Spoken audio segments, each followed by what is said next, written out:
Into this a little bit, but there are different types of college essays, and we're going to talk about two of them today. So the first is the Common App personal statement. This is a longer essay, and it's up to 650 words. Students can choose from broad prompts, which give them specific flexibility in topic. And there's even a prompt that's so general that students can kind of create or craft their own topic. It works well as a story-driven and reflective essay, given its length and given the prompts that are available to students. And there's an opportunity to develop a narrative, include descriptive detail, and allow your personality and voice to really show through in that process. We want to leave the reader with a strong sense of who the student is or who you are and how you think. And so, think about telling a story that helps an admissions officer or the reader get to know you better. Then we also have the University of California Personal Insight Questions, or PIQs, as we'll continue to refer them to. And students choose 4 of 8 PIQs, which are up to 350 words each.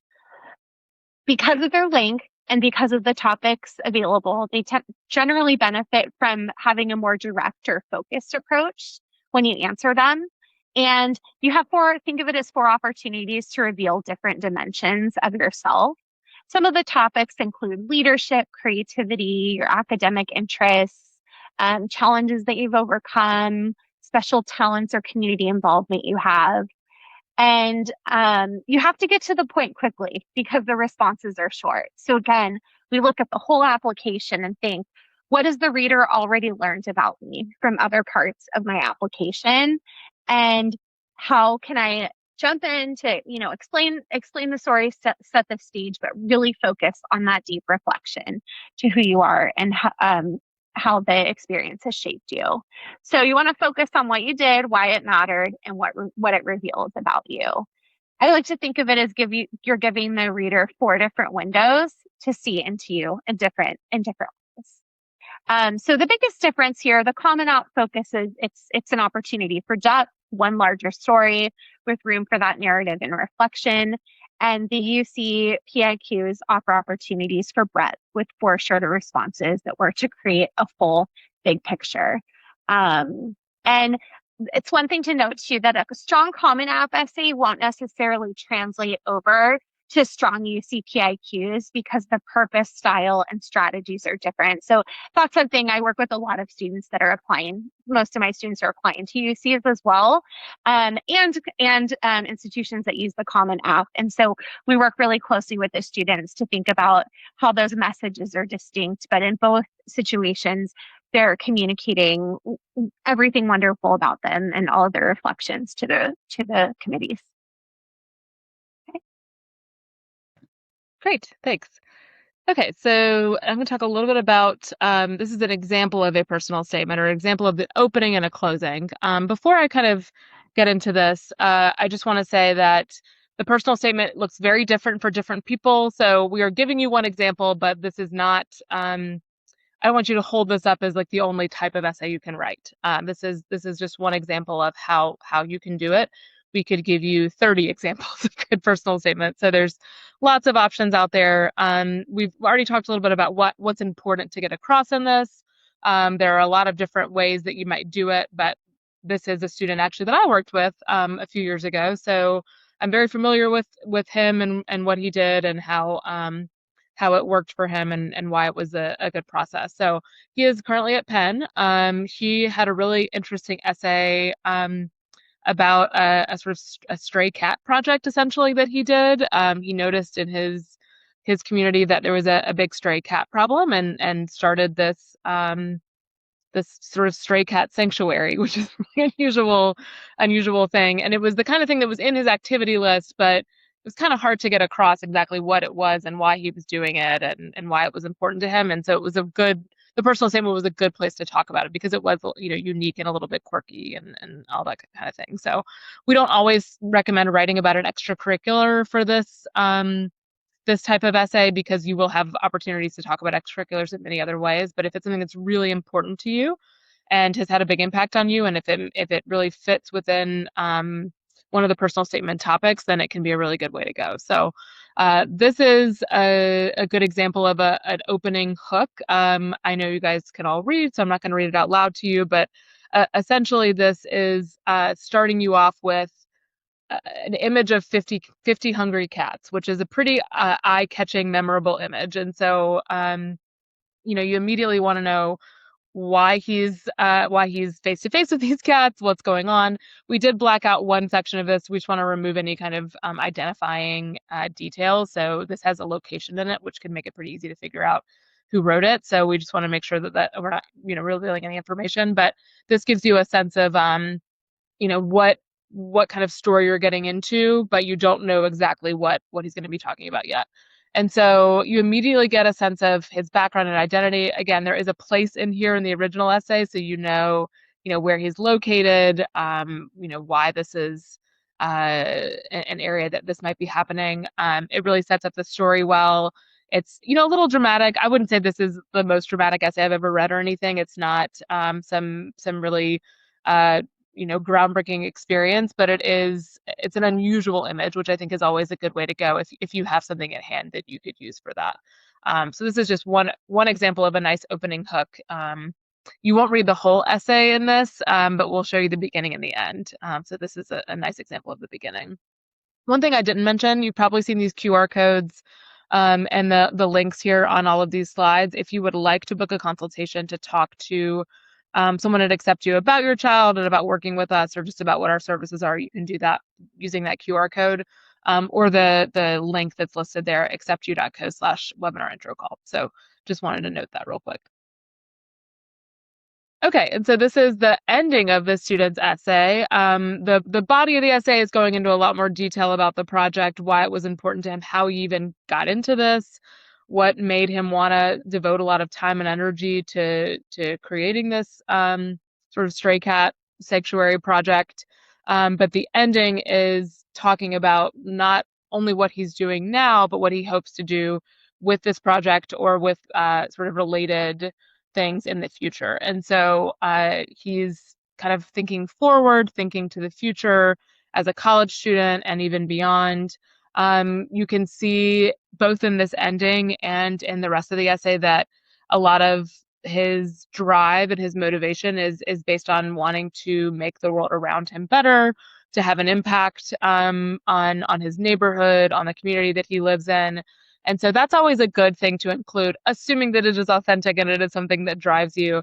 But having some concern for your community, being aware of how your presence impacts the world around you and how you could have an impact on the people and the places around you.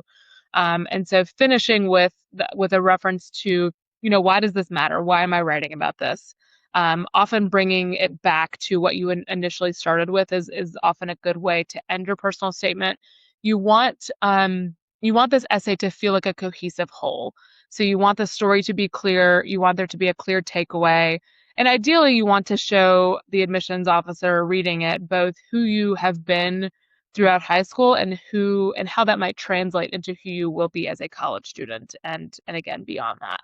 And so you don't have to say everything about yourself. You don't have to give them a full picture of who you are, but you do want them to have some sense of what kind of community member is this person going to be? What kind of student are they going to be on this campus? Do I want them on this campus? What kind of impact might they have? And so being able to express that in some way in a narrative in this personal statement can really make a difference in the application process. So this is just one example of this. I know, Kelly, for the UC application, there's obviously multiple essays that you're writing, and so it gives you a little more opportunity to touch on different topics, whereas for the common application, you have this personal statement, and then you often will have supplements that you're writing for other schools. So it's a little bit of a different approach. You kind of can only write about one thing for the main essay, and then you have other essays for different schools that you might do. So with that, I'll pass it back to Kelly to talk more about the UC process, which is a little bit different. Thank you, Sarah. So we have a UC PIQ example, and I like this one because it gives us some opportunities to share the ways that we would work with students on the process of developing their PIQs. This PIQ response goes through it's split over 4 slides. So I'll give you a moment to take a look. This student chose a question about an academic subject that inspires you. This is one of 8 questions. Actually, students oftentimes think that they have to respond to this question because it is related to academics, and that's not the case if that's not the best response for a student. So we'll work with them to select ones that are, resonate most with them. But in this case, the student has an interest in chemistry, and they go through talking about that passion. They talk about their AP chemistry exam, AP chemistry course as an opportunity to challenge themselves. Maybe we can go to the next slide. And so building upon their academic interest, they had an internship at a lab at Stanford University, and they worked with an undergraduate to work on a research project. So they talk about what they learned, but we don't see that much about how it's helped them grow and shape who they are. So let's go to the next slide.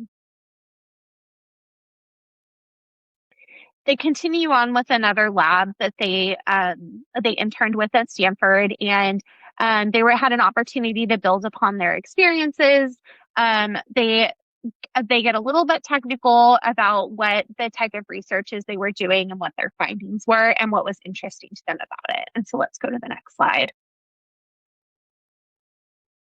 And finally, they take a little sliver of space to talk about the reflection and how this impacted them and how it will impact them in the future with their academic interests. And so there's a few things that I think are strong about this. It does clearly answer the prompt and demonstrate sustained interest in an academic subject inside and outside of the classroom. So they've certainly gone above and beyond to explore their interest.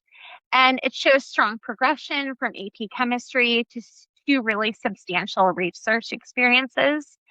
They use very specific examples to demonstrate that they took initiative, obviously have academic rigor, and are doing hands-on engagement, which takes extra work to engage in.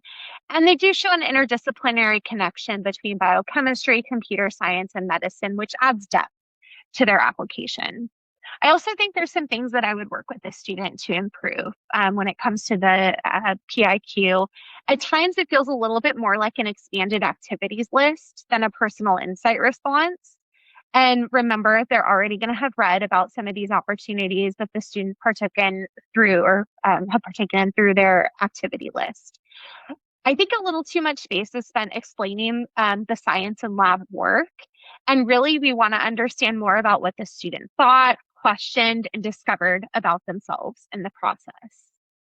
The opening and the conclusion feel a little bit broad and could be more personal and distinctive because, again, those are the places where that reader is really going to remember the student. And there's an opportunity to go deeper on why biochemistry is intellectually exciting and not just why the field is important. We completely understand through this that it's an important field, but why is it an important field to this student? So just to reiterate some of the things that we've talked about, the student clearly has impressive experiences and those can strengthen PIQs, but it's not necessarily the point of all the responses. And the experience is the evidence, and we want to see the students' interests, their choices, their thinking, and their reflection as the insight. I always like to ask the question, could I learn most of this from the activity list that I just read in this PIQ? And if the answer is yes, then there is an opportunity for us to go deeper. But as we can see here, the student has incredibly impressive research experience. So thank you.